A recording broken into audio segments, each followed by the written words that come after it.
হাচিয়লি road সহযোগ কৰিছে Woodwards, ৰং ধেমালি কৰা কেঁচুৱা, Woodwardsৰ কেঁচুৱা। Good Night Gold Flash, India's most powerful vaporizer. OC Blue, পাৰা যদি ৰখাই চোৱা। Airtel Safe Pay, পেমেণ্টৰ safest উপায়। Download Airtel Thanks app। আৰু कमला पसंद अनोखा स्वाद এতিয়া একো নকও কিয় তয়েতো কৈছিলি অনন্যাৰ কিবা ডাঙৰ বেমাৰ হৈছে বুলি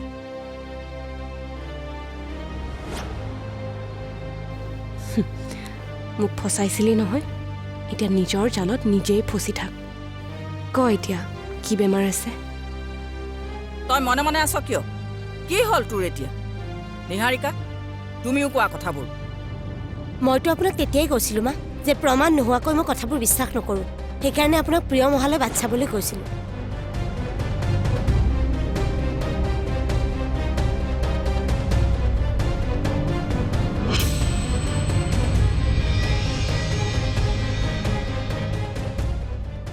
তুমি একো নোকোৱা কিয় কি কৈ আছিলা ইমান দিনে আমাক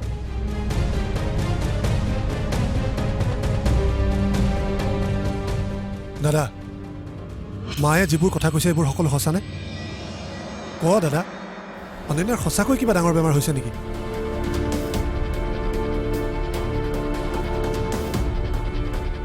তই খোলাখুলিকৈ কৈ নিদিয় কিয় আমি ইয়াত ঘৰৰ মানুহখিনিহে আছো কালৈ ইমান সংকোচ কৰি আছ তই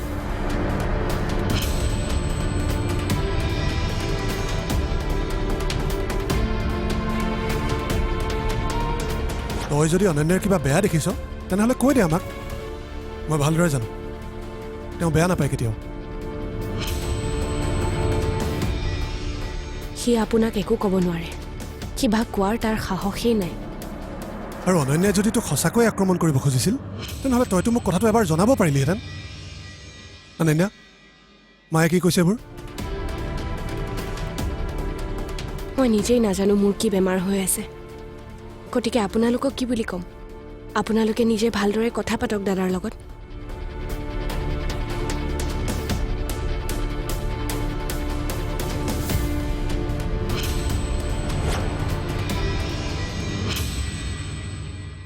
আনে কৰা ভুলৰ শাস্তি আমাক কিয় দিব খুজিছে সেই একেটা কথাই মই বুজাই ভাগৰি গৈছো তেওঁ কোনো পধ্যেই নামানে তেওঁ তোমালোকৰ পৰা সকলোবোৰ সম্পত্তি কাঢ়ি ল'বই মই জীয়াই থকালৈকে সি সফল হ'ব নোৱাৰে কেতিয়াও তুমি তেওঁৰ লগত যুঁজিবলৈ চেষ্টা নকৰিবা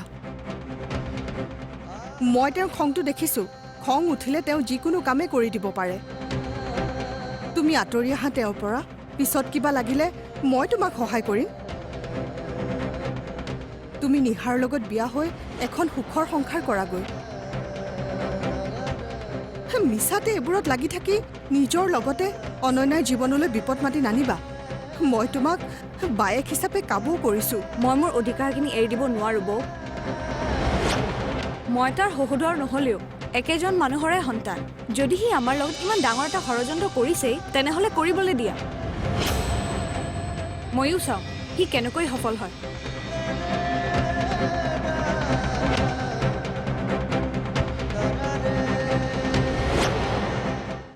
আৰু দাদা তই যে মাৰ আগত আমাক ভাড়া ঘৰত থকাৰ কথা কৈছ তোৰ যদি আমি ইয়াত থকাৰ কাৰণে কিবা অসুবিধা হৈছে খোলাখুলিকৈ কৈ দে আমি ওলাই যাম নহয় ঘৰৰ পৰা তই অনন্যাৰ এনেকুৱা এটা বদনাম কিয় কৰিলি দাদা তই নাজানো তাইৰ অতীতৰ বিষয়ে মানসিকভাৱে ইমান দিনে তাই কিমান কষ্টৰে জীয়াই আছে তইতো সকলোবোৰ জানো সকলোবোৰ জানি শুনিও তই এনেকুৱা এটা কাম কিয় কৰিলি তোৰ যদি কিবা অসুবিধা হৈছে ক আমি আঁতৰি যাম ইয়াৰ পৰা একেবাৰে নাই নাই তেনেকুৱা একো নাই তেনেহ'লে কিয় কৰিলি এইটো কাম কিয় মাৰ আগত আমি ভাড়া ঘৰত থাকিব লাগিব বুলি কৈছিলি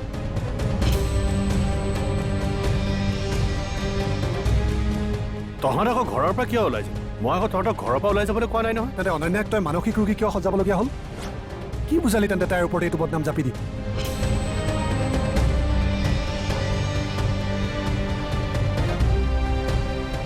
তাইৰ কথাক লৈ মা আৰু বৌক তই ইমান দিনে কিয় ভয় খুৱাই আছিলি নহয় মই আচলতে হ'ব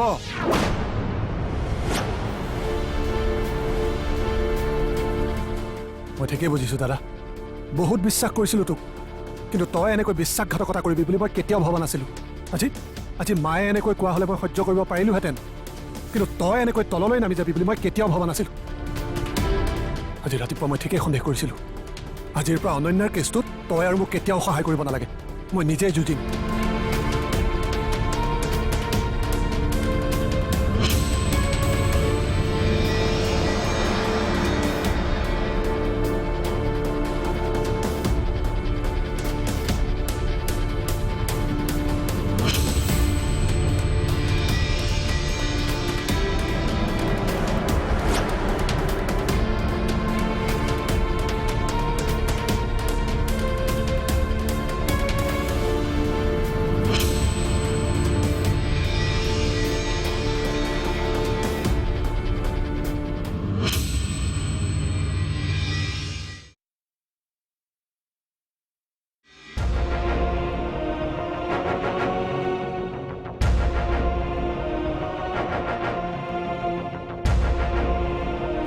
মই ঠিকেই বুজিছোঁ দাদা, বহুত বিশ্বাস কৰিছিলোঁ তোক, কিন্তু তই এনেকৈ বিশ্বাসঘাতকতা কৰিবি বুলি মই কেতিয়াও ভবা নাছিলোঁ।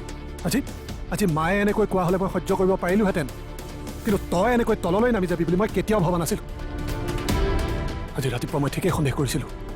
আজিৰ পৰা অনন্যাৰ কেছটোত তই আৰু মোক কেতিয়াও সহায় কৰিব নালাগে, মই নিজেই যুঁজিম। যি দুটা ল'ৰাক মই ইমান অনুশাসনৰ মাজত ডাঙৰ কৰিলোঁ, আজিলৈকেতো কোনোদিন সিহঁতৰ মাজত একো এটাই লগা নাছিল, কিন্তু আজি হঠাৎ এইবোৰ কিহৰ কাৰণে ৰক্তিমে ইমান মিছা কথা ক'বলৈ বাধ্য হ'ল? সিটো আগতে কেতিয়াও এনেকুৱা নাছিল।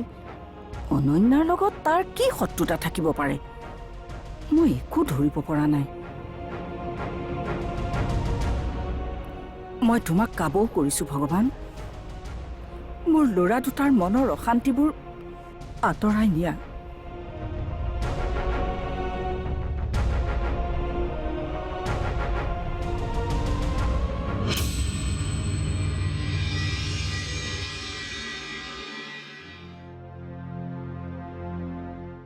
তোৰ ছেমিষ্টাৰ এডমিশ্যন কেতিয়া হ'ব? নালাগে, বাই দিব। ক'ত পাব তাই?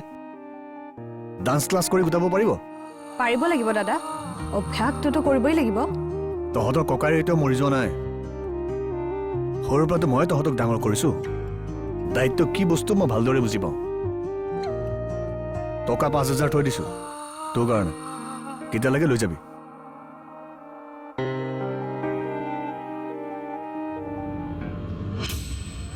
মোৰ এতিয়াও বিশ্বাস হোৱা নাই কথাবোৰ। আজি ইমান বছৰ আমি যিটো মানুহক ইমান বিশ্বাস কৰি আহিছিলোঁ, ইমান শ্ৰদ্ধা কৰিছিলোঁ, সিয়ে আমাৰ লগত ইমান ডাঙৰ এটা বিশ্বাসঘাতকতা কৰিলে, অথচ আমি একো গমেই নাপালোঁ। তাৰ ইমান বছৰৰ মৰমবোৰ আচলতে অভিনয়হে আছিল। সি কোনোদিন আমাক নিজৰ ভনীয়েকৰ দৃষ্টিৰে চোৱাই নাছিল। মানে সি কেৱল সম্পত্তিৰ আশাতহে আমাক জীয়াই ৰাখিছিল। এতিয়া আৰু তাক মই ক্ষমা নকৰোঁ। সি মোক তেনেকুৱা কৰা হ'লেও বেলেগ কথা আছিল, কিন্তু সি বাৰ লগত এনেকুৱা এটা অন্যায় কৰিব নালাগিছিল কেতিয়াও। ইয়াৰ শাস্তি সি পাবই লাগিব।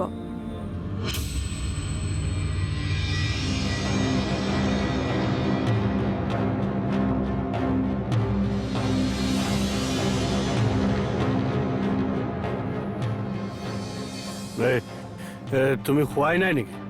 আজি ঘৰখনত তেনেকুৱা এটা পৰিস্থিতি হোৱাৰ পিছত তোমাৰ ঘৰলৈ মদ খাই আহিবলৈ অকণো লাজ নালাগিল? মই মনত বহুত আঘাত পাইছোঁ। আঘাত পাইছা নে তুমি আঘাত দিছা? আকৌ এইবোৰ কথা নুলিয়াবচোন প্লিজ। তুমি মোক বেয়া নাপাবা প্লিজ। ক্ষমা মোক খুজিব নালাগে, প্ৰিয় মোক খোজা। মই তাক কোনোদিনে ক্ষমা নকৰোঁ অনন্যা। আজিলৈকে মায়ে আপোনাক ইমান বেয়াকৈ কৈ আছিল, মই সহ্য কৰিছিলোঁ, কাৰণ মাৰ উদ্দেশ্য সৎ আছিল।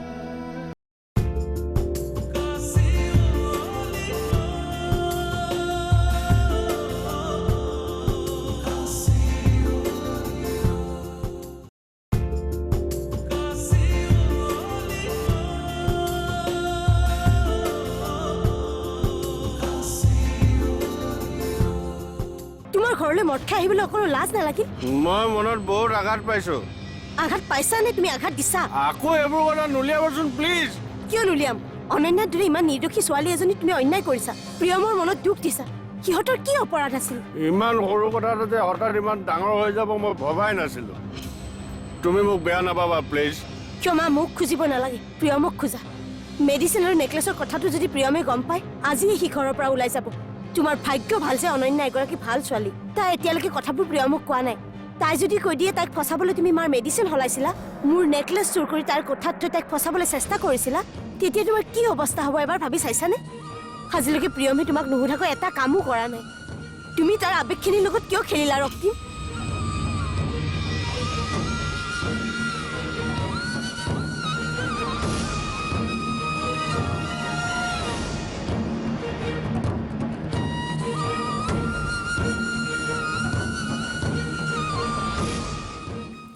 আপুনি আজি দাদাক তেনেকৈ ক'ব নালাগিছিল। ভুলটো তেওঁহে কৰিছিল, কিন্তু আপোনাৰ কথাই মা আৰু বৌৰ মনত কষ্ট দিছে। তাৰ বাবে মই দায়ী নহয়। ভুল বুজিছে আপুনি। মোৰ মোৰ বিশ্বাসখিনিক হত্যা কৰিছে সি মোক কোৱা হ'লে মই কথাটো মানি ল'লোহেঁতেন, কিন্তু মই নথকাৰ সুযোগ লৈ সি মাৰ আগত ইমানবোৰ মিছা কথা কিয় লগাব লাগে? মই তাক কোনোদিনে ক্ষমা নকৰোঁ অনন্যা। ঘৰখনলৈ এনেদৰে অশান্তি নামি অহাটো মই কোনোদিনাই কল্পনা কৰা নাছিলোঁ। আজি ঘৰত সকলোৱে আঘাত পাইছে। সকলোতকৈ বেছি আঘাত মই পাইছোঁ অনন্যা। সি যদি আপোনাৰ কিবা সন্দেহ কৰিবলগীয়া দেখিছে তেনেহ'লে মোক কওক বা মাৰ আগত আলোচনা কৰক, কিন্তু সি আপোনাক মানসিক ৰোগী সজাই দিলে। মই আপোনাৰ ইমান এটা ডাঙৰ বদনাম কেনেকৈ সহ্য কৰোঁ কওক? আৰু মই আজি তাৰ ওচৰত ইমানেই পৰ হৈ গ'লোনে যে সি মাৰ আগত আমাক ভাড়া ঘৰত ৰখাৰ কথা ক'বলগীয়া হ'ল? আপুনি কথাবোৰ ইমান ভাবি নাথাকিবচোন। নাই, আমি আচলতে ইয়ালৈ আহিবই নালাগিছিল। আমাৰ ডাঙৰ ভুল হ'ল। আপুনি তেনেকৈ কিয় কৈছে? আজিলৈকে মায়ে আপোনাক ইমান বেয়াকৈ কৈ আছিল মই সহ্য কৰিছিলোঁ, কাৰণ মাৰ উদ্দেশ্য সৎ আছিল। কিন্তু দাদাই যে তলে তলে এনেকুৱা এটা কাম কৰিব মই কেতিয়াও ভবা নাছিলোঁ। আচলতে আজিলৈকে আমি ভাড়া ঘৰতে থাকিব লাগিছিল। আপুনি ইমান খং কৰি নাথাকিব। আপুনি তেনেকৈ থাকিলে বাকী ঘৰৰ মানুহখিনি কি হ'ব? মাৰ মনত আৰু কষ্ট নিদিব প্ৰিয়ম। মানিছোঁ দাদাই ডাঙৰ ভুল কৰিছে, কিন্তু প্ৰতিটো ভুলৰ প্ৰায়শ্চিত্তও থাকে। আপুনি শান্ত মগজেৰে দাদাৰ লগত কথা পাতক। দাদাক সোধক যে তেওঁ মোৰ লগত এনেকুৱা কৰাৰ আচল কাৰণটো কি? কি বাধ্যত পৰি মা আৰু বৌৰ আগত মোক মানসিক ৰোগী সজাইছে? সমস্যাৰ কাৰণ ওলালেহে সমাধান ওলাব। মোক বেয়া নাপাব, ঘৰখনৰ ভালৰ কাৰণেহে কথাখিনি কৈছোঁ। নাম্বাৰটো লাষ্ট লোকেশ্যন গুৱাহাটীতে লাগিছে। চানমাইৰ ওচৰতে ক'ৰবাত। সেইফালে আকৌ তেওঁ কিয় গৈছিল? সেইটো দাদাইহে জানিব। আমি যদি পুলিচৰ সহায় নলওঁ তেনেহ'লে দাদা নিজে উভতি হ'লে বাট চোৱাৰ বাহিৰে আমাৰ বেলেগ উপায় নাই। আৰু তেওঁ নিজে মেছেজ কৰি জনাইছে যেতিয়া, মই ভাবোঁ ইমান চিন্তা কৰাৰ প্ৰয়োজন নাই। তথাপি ভয়টো লাগিবই। আজি 4 দিন হ'ল মানুহটো ঘৰত নাই, অফিচলৈ যোৱা নাই।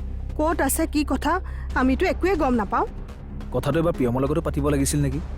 নাই প্ৰেমভিদৰ আগত আমি বহুত লাজ পাম আৰু বাও বহুত মনত কষ্ট পাব। এনেকৈ থাকিলেতো দেৰি হৈ গৈহে থাকিব। পাছত যদি কিবা প্ৰব্লেম হয় আমি বাৰটো সহায় ল'ব লাগিব। আৰু প্ৰিয়মে যদি কথাবোৰ পলমকৈ গম পায় মনত কিমান কষ্ট পাব কোৱা? বৌ, দাদা একো বিপদত নপৰক বুলি মই কথাটো কৈছোঁ। আপুনি এবাৰ ভাবি চাবচোন, আমি এনেদৰে হাত সাবতি বহি থকাটো একেবাৰে ভাল কথা হোৱা নাই। তাতে আজিকালি দিনকাল আপুনি কাকো বিশ্বাস কৰিব নোৱাৰে। প্ৰীতি, এতিয়া তোমালোকৰ সন্মানতকৈ দাদাৰ কথাটোহে কিন্তু জৰুৰী হৈ পৰিছে। তই জানি শুনি এনেকুৱা কাম কিয় কৰিলি কচোন? কিয় ঘৰখনৰ মানুহখিনিক তই এনেকৈ আন্ধাৰত ৰাখিছ? নিজৰ ভাইৰ তোলৈ তোৰ ইমান শত্ৰুতা ভাৱ থাকিব পাৰেনে? তাৰ প্ৰতি মোৰ কোনো শত্ৰুতা নাই মা। তেনেহ'লে এই কাম কিয় কৰিলি তই?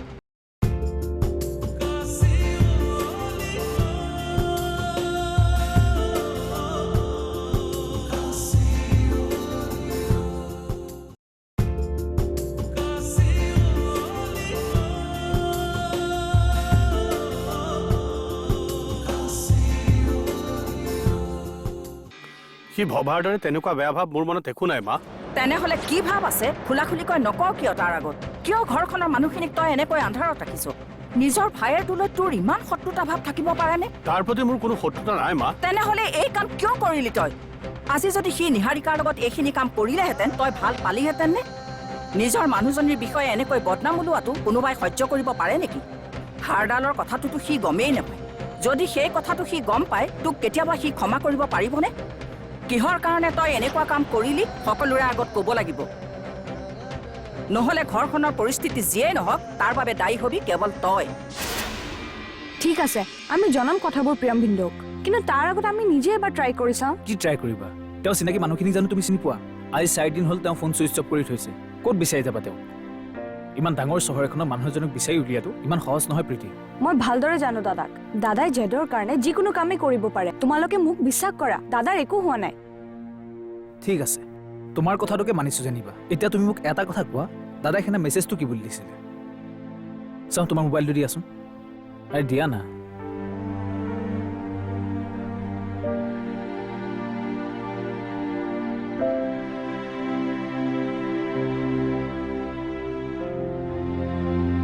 কি অশান্তি হৈ আছে তোমালোকৰ মাজত? চাওক বৌ, আপোনালোকে যদি মোৰ পৰা এনেদৰে কথাবোৰ লুকুৱাই ৰাখে, মই কিন্তু আপোনালোকে একো সহায় কৰিব নোৱাৰিম। মোক বেয়া নাপাব। দেউতাৰ প্ৰপাৰ্টিজখিনি লৈ ঘৰত অলপ অশান্তি হৈ আছে। প্ৰীতি, মোক ক'বলৈ দিয়া বৌ। এদিন নহ'লে এদিনটো কথাবোৰ ওলাই পৰিব সকলোৰে আগত। তেতিয়া কাক ৰখাবা? আৰু এইবোৰ মোৰ কাৰণে নহয়, দাদাৰ ভালৰ কাৰণে মই নিহাৰক ক'ব খুজিছো, যাতে সি আমাক সহায় কৰিব পাৰে আৰু দাদাক আমি যেন সৎ পথলৈ লৈ আনিব পাৰোঁ। তুমি মোক কি কৈছা প্ৰীতি? মই তোমাক আগতেই কৈছিলো নিহাৰ, তুমি দেখি থকাৰ দৰে সকলোবোৰ সঁচা নহয়।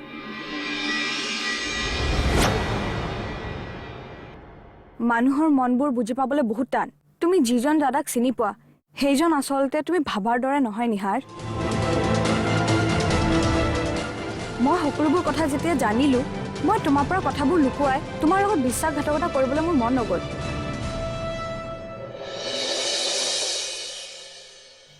আৰু সেইবাবে মই তোমাৰ লগত বিয়া নহওঁ বুলি কৈছিলোঁ।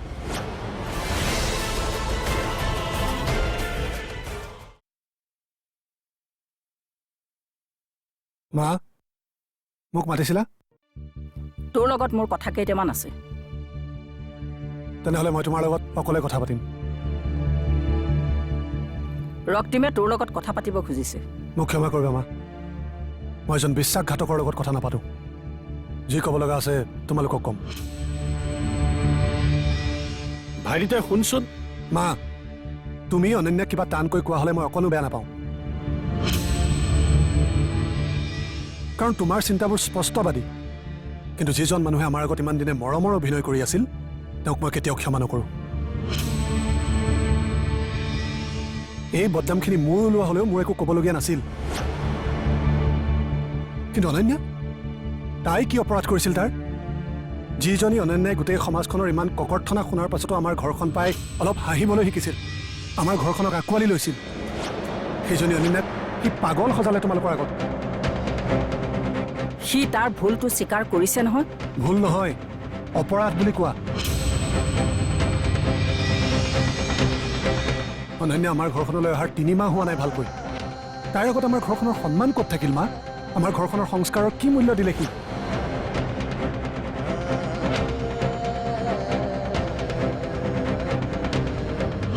আৰু মোক লৈ যদি তাৰ কিবা অসুবিধা হৈছিল, তেনেহ'লে মোক কোৱা হ'লে মই বেছি ভাল পালোহেঁতেন। গতিকে মোৰ বাবে ঘৰখনত কোনেও কষ্ট পাই থাকিব নালাগে। ঘৰখনৰ শান্তিৰ বাবে দৰকাৰ হ'লে ময়ে ওলাই যাম ঘৰখনৰ পৰা।